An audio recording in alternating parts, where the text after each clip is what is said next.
Everyone, my name is Kabo Moseki. I'm from Botswana. My name is Irene. I'm from Zimbabwe. Hi, I'm Petrina Awino. My name is Charlene Bangwe. I'm from Zambia.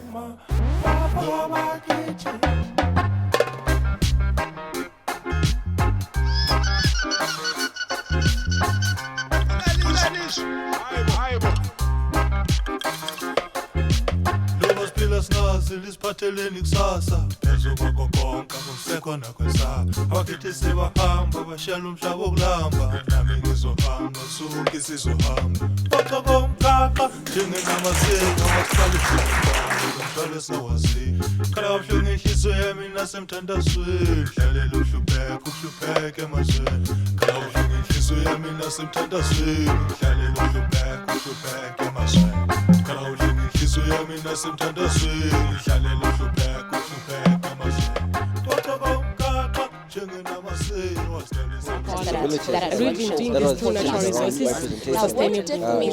It gave me the confidence and the structure to go ahead and implement the plan that I always had to become a media entrepreneur, to take control of my life, to do things my way. This had a huge impact on my project. Trained a total of 31 visually impaired people on the use of computers.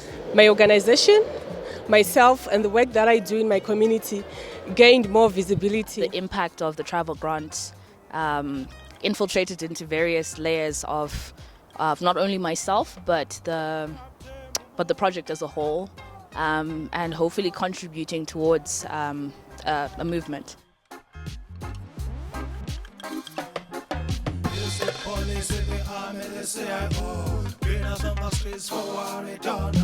In my country, man, how long shall it go? We need a reference for our lives, man. World watches by as we die slow down. Can somebody please tell me what are we dying for? World Organization, what do they stand for? His video redirected our thinking, and it targeted the most marginalized group. He is visually impaired, but he's not blind. He can see because he's leading. She made radical decisions, life-changing decisions. She rediscovered herself, and dealing with the condition, which is a taboo, is not an easy thing. And we felt that even the fact that she's sharing and making an impact in her community is life-changing. We felt that Ketso's story was the most hard-hitting for most of the people within our group. It's because we felt that there was a visible change, there was a transformation. The person she was before the fellowship and the person she was after the fellowship was significantly different. We're inspired by her courage, by her confidence, and that she's breaking down cultural barriers and creating a ripple effect within her community and beyond.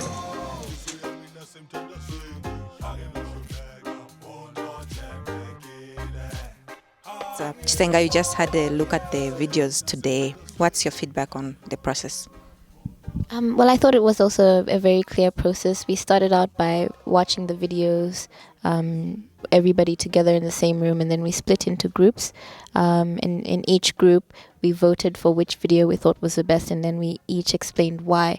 So the process of explaining why made everybody really think about the reasons behind why they have selected that. It's a moment of self-rediscovery and gauging on where you are when compared to others. You're not necessarily competing, but you're learning from them. So it's a tool, a powerful tool for continuous learning. I also really loved the fact that when we were watching the videos, you could see how fellows in the room are very inspired and also forced to think more critically about what it is that they're doing back home and about how much of a change this whole process has had in our individual lives.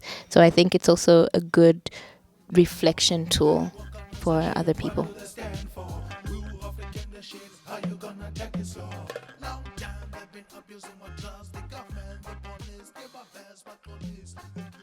Hi. When we were listening to the stories of change from the fellows, we realized that the most common level of change for the fellows was personal growth and development. And during our sessions, we discussed that this could be attributed to the leadership development plan, among other things. This is because the leadership development plan came out as one of the big attributors to their change processes. It really contributed to how people perceived themselves as individuals and how they planned their goals and objectives for the future.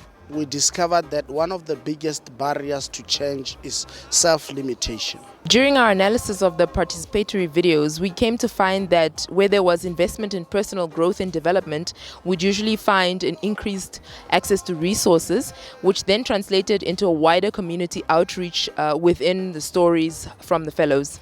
We realized that most people did not highlight mentorship and internships as things that contributed to their change.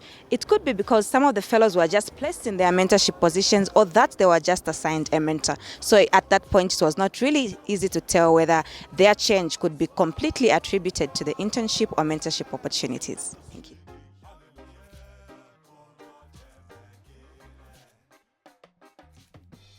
Doing these participatory videos was definitely a new experience for me. It was fun and an engaging way in which we could carry out a monitoring and evaluation exercise. Normally when you think M&E, everybody starts to yawn. We could capture the fellows' experiences. They could tell the story in their own way without being, sort of ticking off boxes on a survey. We took a process where we went to look at what are the things that make this story significant over the other. And that process really helped people to internalize what they value as most important over the other, and prioritizing the stories that we picked as the most significant change story became easy because of that process.